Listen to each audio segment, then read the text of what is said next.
The message arrived at midnight, Earth time. Admiral Grace Collins stood alone on the observation deck of the orbital station, watching the blue planet spin slowly beneath her. She had served in the fleet for 32 years. She had fought pirates near Jupiter, negotiated trade deals with alien merchants, and buried too many friends in the cold vacuum of space. But nothing had prepared her for the words glowing on her datapad. By unanimous decision of the Galactic Concordat High Council, humanity is hereby ordered to withdraw from all territories beyond the Sol system. You have 90 standard days to comply. Failure to do so will result in immediate military action. Grace read the message 3 times. Her hands did not shake. Her face did not change. She had learned long ago to hide her emotions. But inside, something cold and heavy settled in her stomach. She thought of the 12 star systems humanity had colonized over 6 centuries. She thought of the cities built on distant worlds, the farms carved from alien soil, the children born under foreign suns who had never seen Earth. All of it, everything her species had worked for, was about to be taken away. The Galactic Concordat was an alliance of 17 alien species. Some were ancient, beyond human understanding, their civilizations stretching back millions of years. Others were younger but powerful, with fleets that dwarfed anything humanity could build. Together they controlled most of the known galaxy.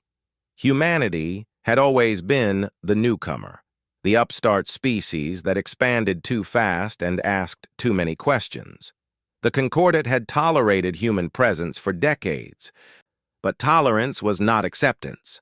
Grace had seen the way alien diplomats looked at human representatives, the mixture of curiosity and fear in their strange eyes. Now that fear had won. Grace took a transport shuttle down to Earth and requested an emergency meeting with the Terran Assembly. President Daniel Perry was a thin man with tired eyes, but he listened carefully as Grace explained the situation. Around the table sat the most powerful humans alive, military commanders and scientists and politicians, all of them silent as the Admiral spoke. "They're not bluffing," Grace said. "Our intelligence suggests they've deployed planet-killer weapons around every human colony. If we resist, they'll destroy us." General Victor Hale slammed his fist on the table. He was a large man with a scarred face, veteran of 3 border conflicts. "We can't just surrender. We can't abandon 12 billion people." "We're not abandoning them," Grace replied calmly. "We're saving them. If we fight, we die. All of us. Every man, woman, and child in every colony. The Concordat outnumbers us 20 to 1. Their technology is centuries ahead of ours. This isn't a war we can win." Dr. Laura Kim, the chief scientific advisor, pulled up holographic images of the alien weapon network. The devices surrounded human worlds like a net of death, invisible and unstoppable. "Admiral Collins is correct. Our projections show complete human extinction within 6 months if we choose military resistance." The room fell silent. President Perry closed his eyes for a long moment. When he opened them, his voice was heavy with grief. "Then we have no choice. We comply." The vote was not unanimous, but it was decisive. Humanity would retreat to the Sol system. The Great Exodus would begin. Before the evacuation started, Grace requested one final meeting. She traveled to the Concordat diplomatic station at the edge of human space, a massive structure of crystal and light that floated among the stars. There she met with Ambassador Kirthan, a being from the Velith species. The Velith were ancient and proud. Their bodies were made of living crystal that shifted and changed with their emotions. Kirthan stood twice as tall as Grace, radiating cold blue light. The ambassador had negotiated humanity's surrender and seemed pleased with the result. "Your species has chosen wisely," Kirthan said, the words translated through a device on Grace's wrist. Resistance would have been foolish. Grace looked up at the towering alien. She was not afraid. She had stopped being afraid of death long ago. I didn't come here to discuss our surrender. I came to deliver a warning. The crystalline being's light flickered with what might have been amusement. A warning? From a defeated species? You're making a mistake, Grace said. Not because we'll seek revenge. We won't. Humanity doesn't work that way. But one day, something will threaten this galaxy. Something you can't defeat alone. And when that day comes, you'll need us. You'll need what humans can do. Our creativity, our stubbornness, our refusal to give up even when everything seems lost. Kirthan's crystal body chimed with dismissive laughter. Human arrogance. Your species has nothing to offer that the Concordat cannot provide for itself. You are primitive, violent, and unstable. The galaxy will be safer without you spreading across the stars. Grace nodded slowly. She had expected this response. Remember my words, Ambassador. Remember them when the darkness comes. She turned and walked away, leaving the alien alone with the stars. The evacuation took 87 days. Across 12 star systems, humans packed what they could carry and boarded transport ships. They left behind cities that had taken generations to build. They abandoned farms and factories, hospitals and schools, temples and monuments. They left pets they couldn't bring and graves they couldn't move. Lieutenant Nathan Brooks was 23 years old when he watched his home world die.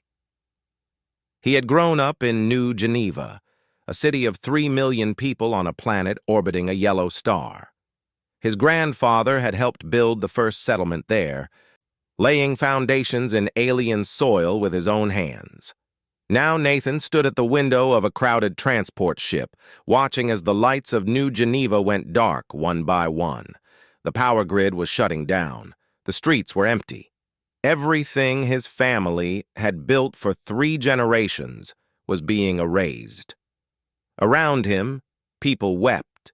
Children asked their parents questions that had no good answers. Elderly men and women stared at nothing, their eyes empty, their spirits broken. Nathan did not cry.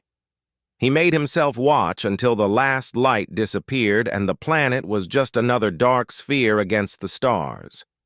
He burned that image into his memory, every detail, every shadow. He made himself a promise. He would never forget.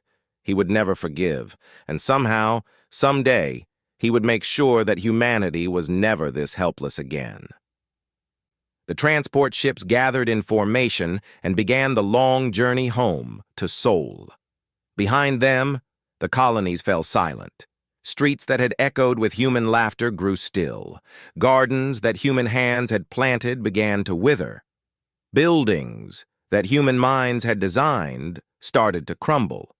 The Concordat had won. But Grace Collins, watching from the bridge of her flagship, knew that this was not the end.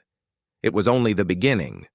Humanity had survived ice ages and plagues, wars, and famines.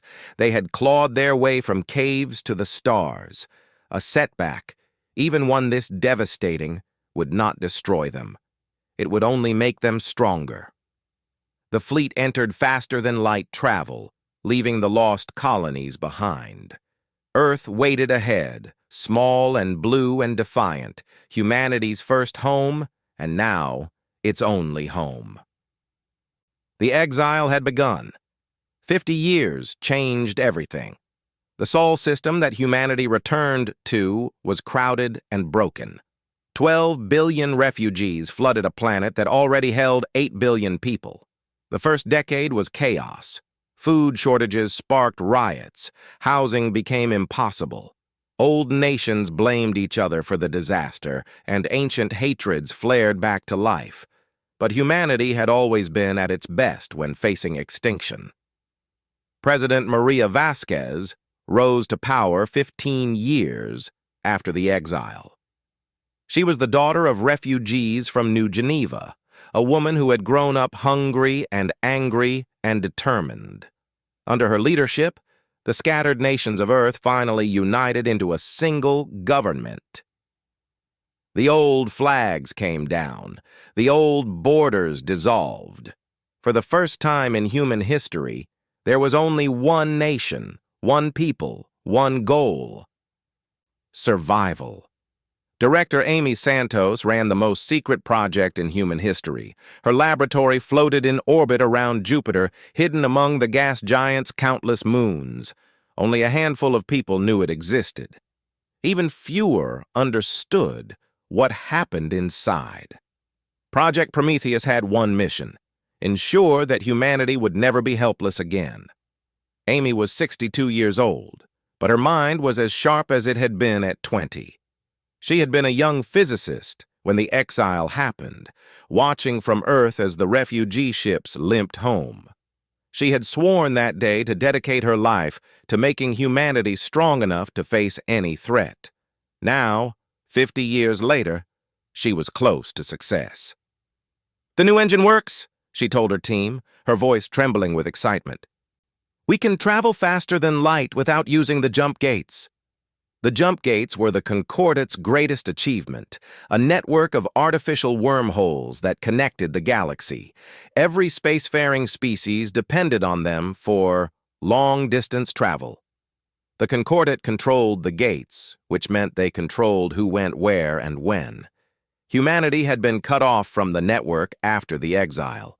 The Sol system was isolated, alone, unreachable, until now. Amy's new engine used principles of physics that Concordate scientists had declared impossible. It bent space in ways their mathematics said could not be done. But human scientists had never accepted limits very well. They had pushed and experimented and failed and tried again for 5 decades. Now, they had succeeded. "We can go anywhere," Amy said, staring at the test results.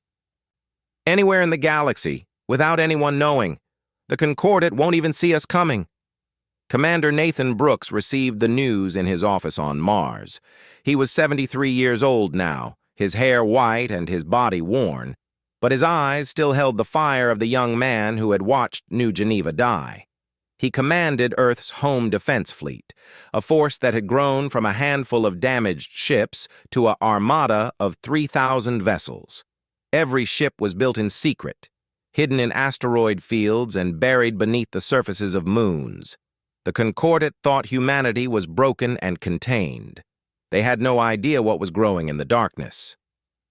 Nathan read Amy's report 3 times. Then he smiled for the first time in years. "It's time," he said quietly.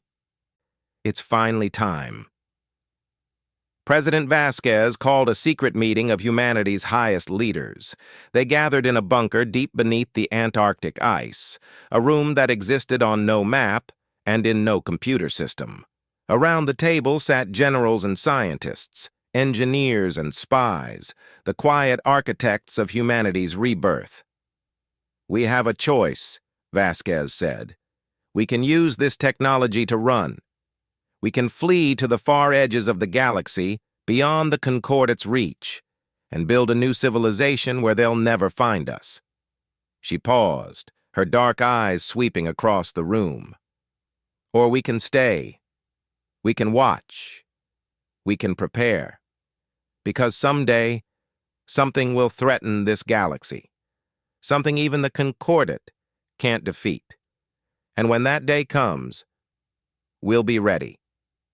Nathan Brooks spoke from his seat at the end of the table. "I've spent 50 years preparing for that day. I won't run now." The vote was unanimous. Operation Silent Watch began the following month. Small, undetectable ships slipped out of the Sol system using Amy's new engines. They traveled to the edges of Concordate space and beyond, setting up observation posts and listening stations.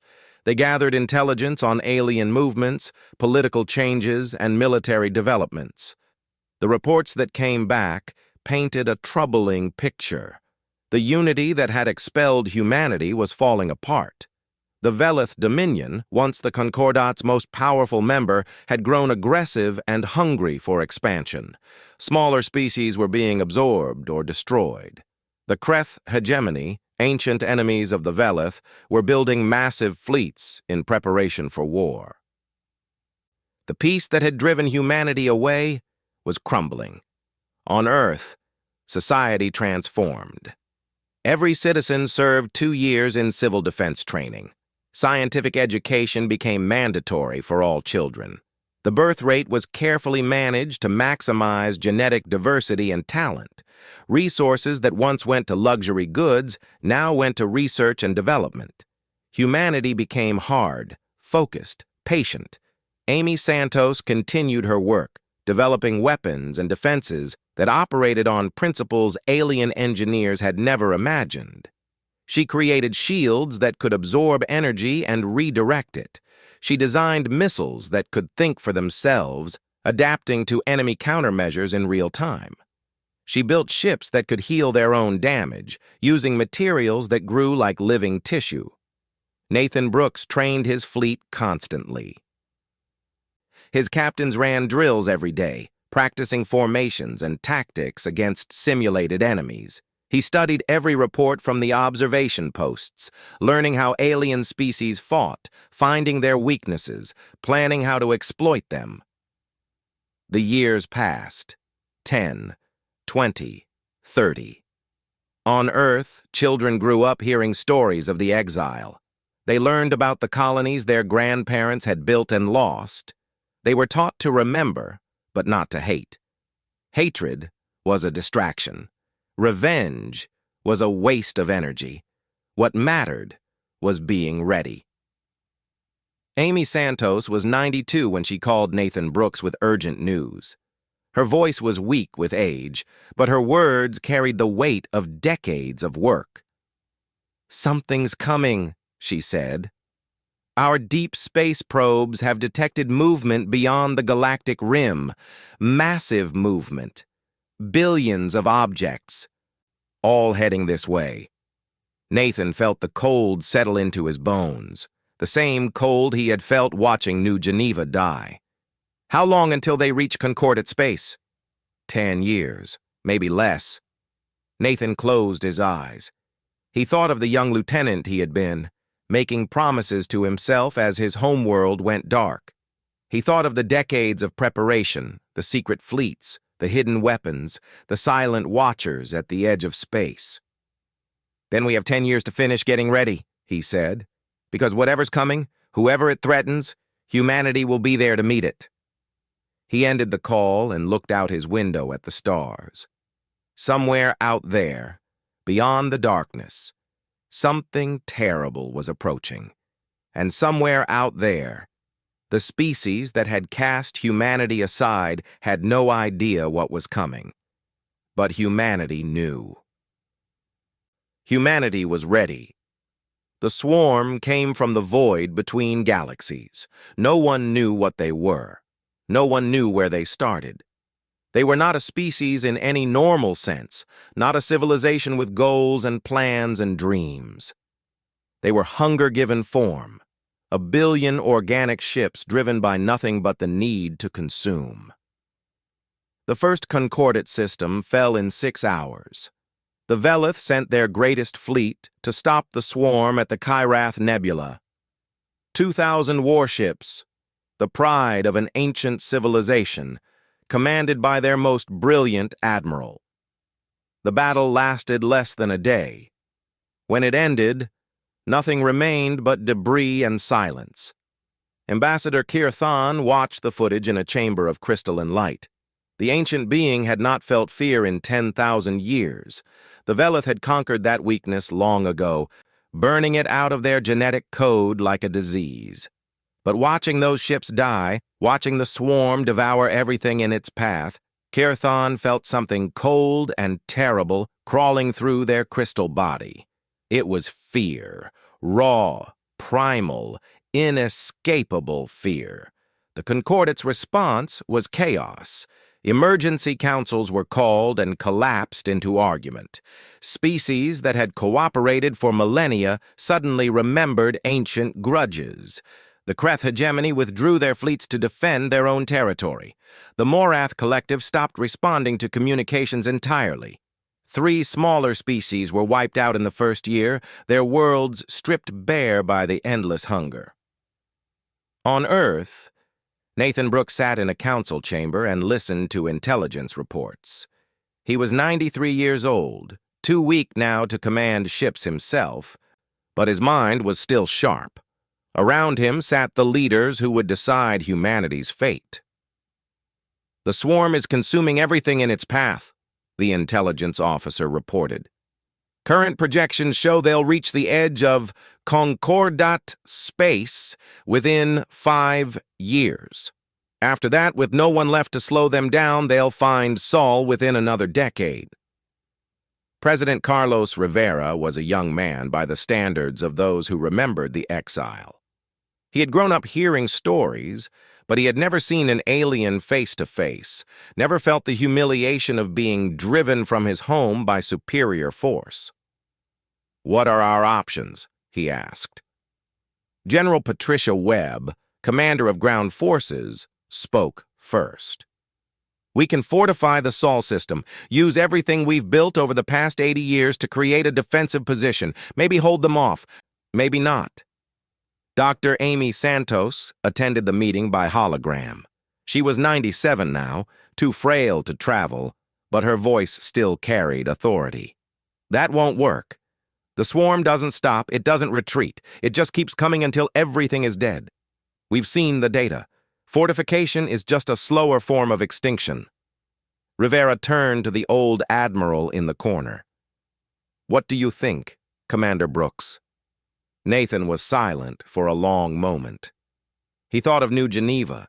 He thought of Grace Collins, dead now for 40 years, and the warning she had delivered to a crystalline alien who would not listen.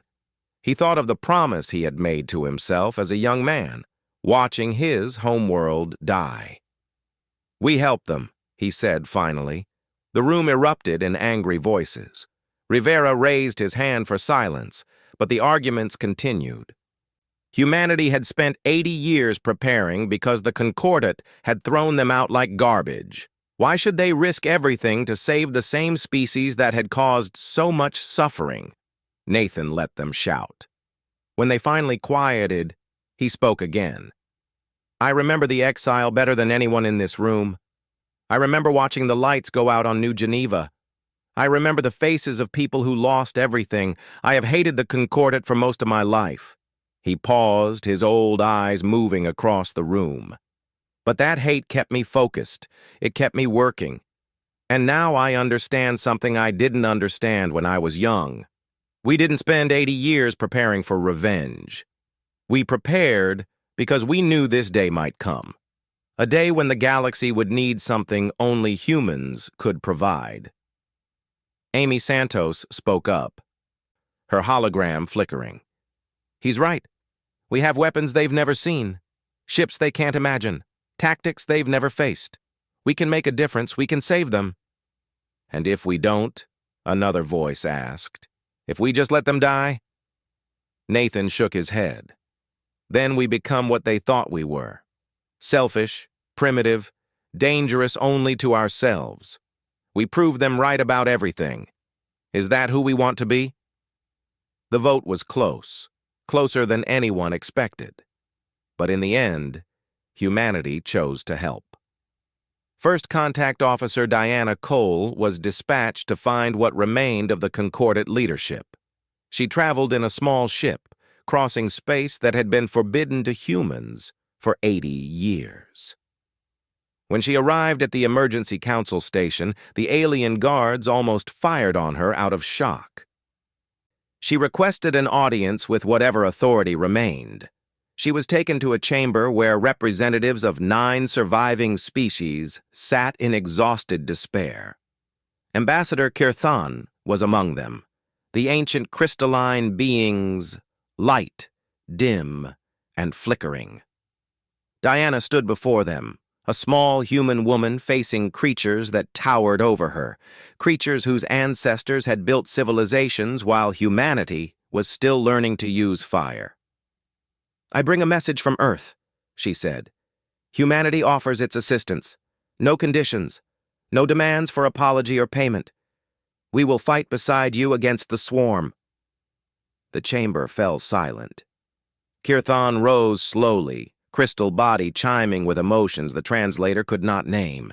The ancient ambassador moved toward Diana, and she forced herself to stand still, to show no fear. "Why?" Kirthan asked. "We cast you out. We threatened your destruction. We called you primitive and dangerous. Why would you help us?" Diana thought of her grandmother, who had been a child during the Exodus. She thought of the stories she had grown up hearing, the pain that still echoed through human culture after 8 decades. "Because that's not who we are," she said. "You misjudged us. You saw our aggression and our expansion and our stubborn refusal to accept limits. And you were afraid. But those same qualities that frightened you are what might save you now. We don't give up. We don't surrender. We fight until the end. And sometimes we find ways to win when winning seems impossible." She paused, meeting the alien's strange eyes. "You made a mistake 80 years ago. You forced us to leave. Now you face the consequences of that mistake. But the consequence isn't revenge. The consequence is mercy. The consequence is humanity reaching out to help, even after everything you did to us." Kirthan stood motionless for a long time. Then the ancient being did something no Veleth had done before a lesser species in recorded history. Kirthan bowed. "We accept your help," the ambassador said, voice trembling with shame and gratitude. "And we are sorry. We are so terribly sorry." Diana nodded. "Then, let's get to work. We have a galaxy to save." The human fleet appeared from nowhere. One moment, the sky above Kirveth was empty except for swarm organisms and the dying remains of concordant defenders. The next moment, 3,000 human warships materialized in perfect formation, their hulls gleaming with technology that alien sensors could not understand. Admiral Catherine Brooks commanded from the bridge of the carrier Defiance. She was Nathan Brooks's granddaughter, raised on stories of exile and trained from childhood for this moment. Her white uniform was crisp and clean, her dark hair pulled back tight, her eyes cold with focus. "All ships engage," she ordered. "Show them what 80 years of spite and determination can build." The human fleet split into attack formations and dove into the heart of the swarm. Their weapons fired beams of energy that cut through organic hulls like knives through paper. Their shields absorbed attacks that would have destroyed concordant vessels. Their engines moved them faster than the swarm could track. The concordant commanders, watching from a safe distance, could not believe what they were seeing. The Veleth admiral, a being named Sir Khan, had fought the swarm for 2 years. He had watched fleet after fleet fall before the endless hunger. He had accepted that this battle would be his last, that Kirveth would fall like so many worlds before it. Now he watched human ships dance through swarm formations, taking risks that seemed insane, somehow surviving attacks that should have been fatal. He watched human weapons tear apart organisms that concordant technology could barely scratch. "How are they doing this?" he whispered. His sensor officer, a young Veleth barely 1,000 years old, shook his crystalline head. "I don't understand their technology. Our computers can't even analyze their weapon signatures.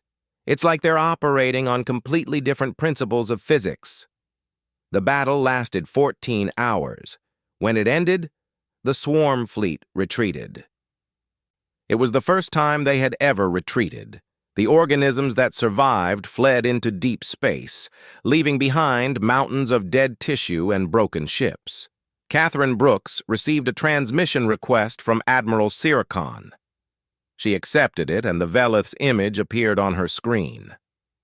"Admiral Brooks," Siricon said, his crystal body glowing with colors she had never seen before. "I have fought many battles in my long life. I have never seen anything like what your fleet accomplished today." Catherine nodded, allowing herself a small smile. "We had 80 years to prepare. We used every day." "Your grandfather was Nathan Brooks? The young officer who watched New Geneva fall?" "Yes. He died 2 years ago, but he trained me personally. He wanted to make sure someone would be here for this moment." Siricon was silent for a long moment. "The galaxy owes your species a debt that can never be repaid." "We didn't come for payment," Catherine replied. "We came because it was the right thing to do. Now, shall we discuss how to win this war?" The liberation of occupied worlds began the following month. General Patricia Webb led ground forces in the most brutal combat humanity had ever faced. The swarm did not just destroy, it infected. Organisms burrowed into planetary surfaces, converting native life forms into new soldiers for the endless hunger. Liberating a world meant fighting through millions of twisted creatures that had once been citizens of the Concordat. Human Marines excelled at this work. They fought in conditions that would have killed most alien species. They adapted their tactics hour by hour, learning from every engagement, finding new ways to hurt the enemy. They took casualties that would have broken other armies and kept advancing. A Veleth commander named Tir-An watched a human soldier named Private Jack Morrison continue fighting after losing both legs to a swarm organism. The young man had dragged himself forward on his arms, pulling a thermal charge toward an enemy tunnel entrance. He had detonated it with his own body, collapsing the tunnel and saving an entire battalion of Concordat troops. Tir-An had lived for 8,000 years. He had studied hundreds of species. He had thought he understood what made civilizations rise and fall. He did not understand humans. "Why do they fight like this?" he asked his aide. "They're not defending their own territory. They're not protecting their families. They have nothing personal at stake. Why do they throw themselves into death so willingly?" The aide, a younger Veleth who had spent time studying human culture, thought carefully before answering. "I believe they call it duty. They fight because they believe it's the right thing to do, because they can't stand by and watch others suffer, even others who have wronged them. It seems inefficient. Perhaps. But it's also why they're winning." Catherine Brooks pushed deeper into swarm territory with each passing month. She coordinated attacks across multiple fronts, using human speed and alien numbers to overwhelm enemy positions. She developed new tactics that combined human aggression with Concordat precision, creating a fighting force more effective than either species alone. Word of human victories spread across the galaxy. Species that had hidden in fear began to emerge. Former Concordat members who had fled the war returned to fight. For the first time since the swarm arrived, there was hope. Ambassador Kirthan requested a meeting with Admiral Brooks aboard the Defiance. The ancient crystalline being walked the corridors of the human vessel, studying the technology, watching the crew work together with quiet efficiency.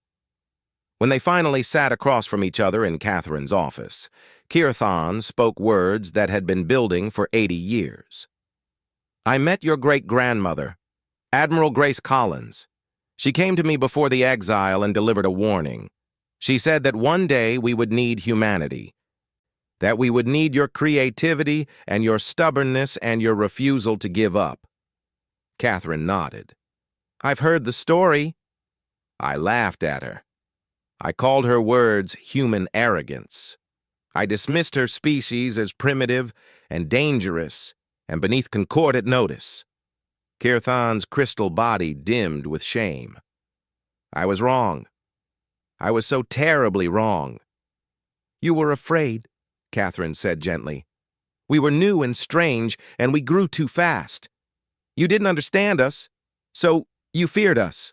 It's not unusual. Humans have done the same thing to each other throughout our history." "That doesn't excuse what we did." "No, but understanding it helps us move forward." Catherine leaned forward. "Ambassador, I didn't come here for an apology. None of us did. We came because the galaxy was burning and we had the power to help. That's all that matters now." Kirthon was silent for a long moment. Then the ancient being rose and moved toward Catherine. Slowly, with great ceremony, Kirthon bowed. "Thank you," the ambassador said. "Thank you for being better than we deserved." Catherine stood and offered her hand, a human gesture of friendship. Kirthon studied it for a moment, then extended a crystalline limb and touched it carefully. "Thank me when we've won," Catherine said. "We still have a war to finish." She turned back to the star maps on her wall, already planning the next phase of the campaign. Behind her, Kirthan watched with something new glowing in their ancient body. It was hope. Real hope. For the first time in years. And it had come from the species the galaxy had thrown away. The final battle would be fought at the heart of darkness. Intelligence reports had identified the swarm's breeding ground, a captured star system where billions of organisms reproduced endlessly. Destroying it would cripple the swarm's ability to replace losses, potentially ending the threat forever. The problem was getting there. The system was surrounded by the largest concentration of swarm forces ever observed. Thousands of organic ships patrolled every approach. The breeding structures themselves were protected by defenses that had evolved over years of war, learning and adapting to every weapon thrown at them. Admiral Catherine Brooks studied the tactical displays in her war room.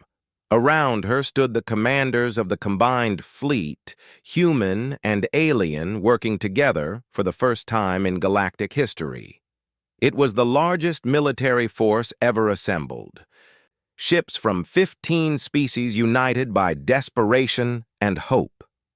"We'll need to punch through the outer defenses and hold them open long enough for a strike team to reach the breeding center," Catherine explained. "The strike team will carry an experimental weapon, something our scientists have been developing since the war began. If we can detonate it inside the main breeding structure, the chain reaction should destroy the entire system." A Velith admiral raised a concern.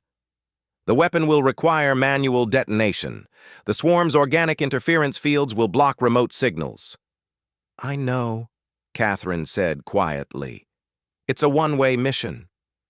The room fell silent. Commander Jake Santos stepped forward from his position near the wall.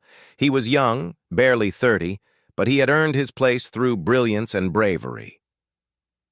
His great-great-grandmother had been Amy Santos, the scientist who had given humanity the tools to fight this war. He carried her legacy in his blood. "I volunteer," he said. Catherine turned to face him. They had served together for 5 years. She knew his skill, his courage, his potential. She also knew what she was asking him to do. "Jake, there has to be another way." "There isn't. I've studied the mission parameters.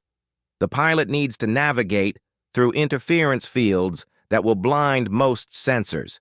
They need to make split-second decisions without computer assistance, and they need to be willing to die." He met her eyes without flinching. "I'm the best pilot in the fleet, and I made peace with death a long time ago."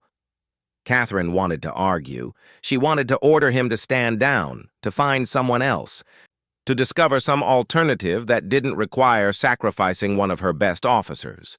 But she was an admiral, and admirals did not have the luxury of sentiment. "Are you sure?" she asked.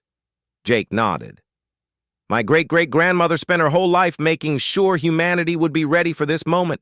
I'm not going to let her down. I'm not going to let any of you down." The fleet gathered at the edge of the target system.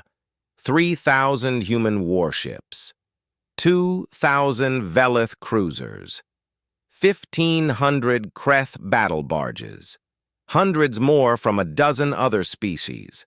It was the largest concentration of military power the galaxy had ever seen, and Catherine knew it still might not be enough. She broadcast a message to every ship in the fleet. In a few hours, we're going to end this war.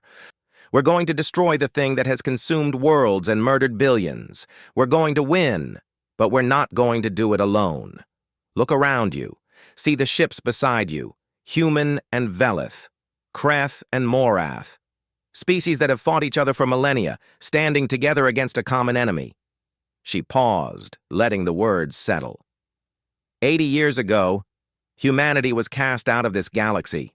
We were called dangerous and primitive. We were told we had nothing to offer. Today, we stand shoulder to shoulder with the species that expelled us, fighting for a future none of us can survive without the others. That is what this moment means. That is why we cannot fail. The fleet advanced. The battle was unlike anything Catherine had experienced. Swarm organisms filled the space around them.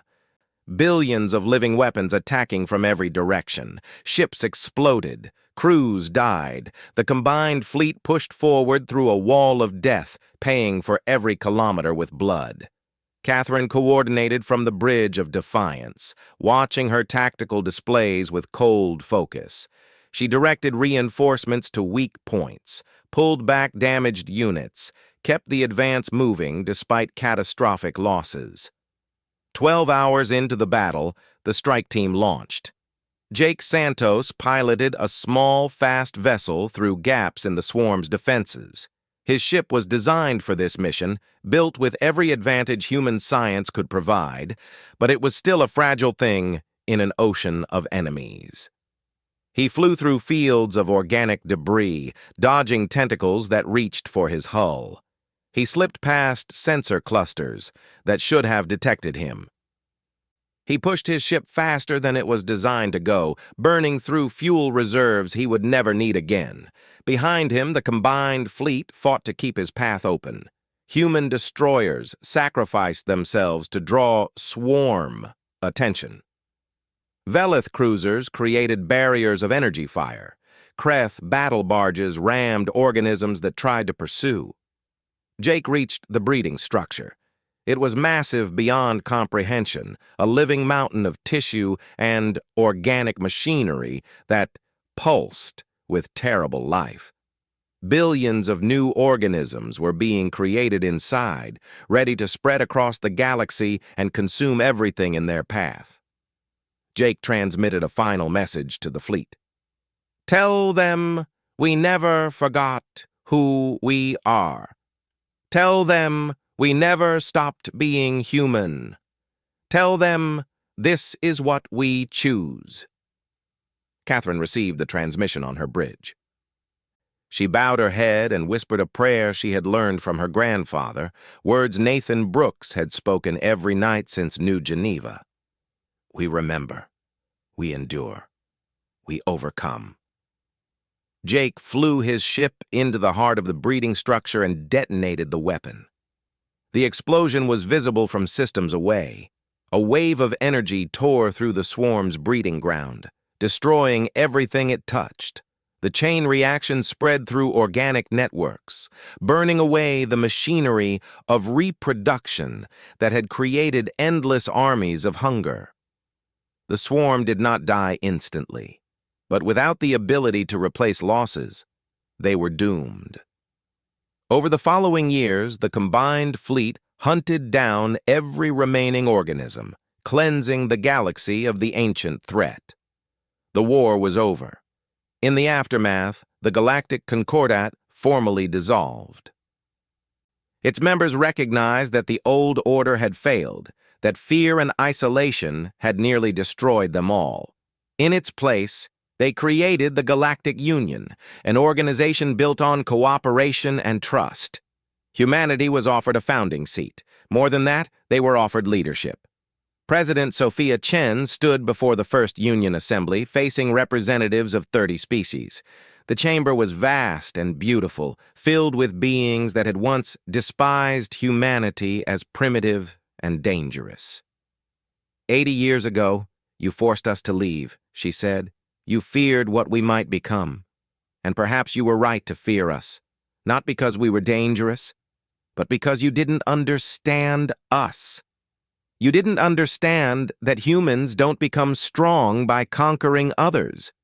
We become strong by facing adversity, by adapting, by refusing to give up even when everything seems lost. She paused, her voice steady and clear. You gave us 80 years of adversity, and we used every single day. But we didn't come back for revenge. We didn't come back for power. We came back because, when we looked at the galaxy burning, we saw not enemies, but neighbors. Not oppressors, but people who needed help. That's who we are. That's who we choose to be. And if you'll have us, we'd like to help build something better. Together. The assembly rose in the first unanimous standing ovation in galactic history. Catherine Brooks watched from the gallery, tears running down her face. She thought of her grandfather Nathan, who had spent his whole life preparing for a day he never lived to see. She thought of Jake Santos, who had given everything so others could live. She thought of Grace Collins and Amy Santos and all the countless humans who had worked and sacrificed and hoped for 80 long years. They had forced humanity to leave.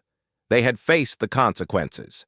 And in the end, those consequences were not revenge or destruction or hatred. They were mercy. They were courage. They were an outstretched hand offered to those who had once been enemies. That was humanity's gift to the galaxy. That was who humans chose to be. And now, standing together with the species they had saved, humanity would help build a future brighter than any of them could have imagined alone. The exile was over. The return was complete. And the galaxy would never be the same.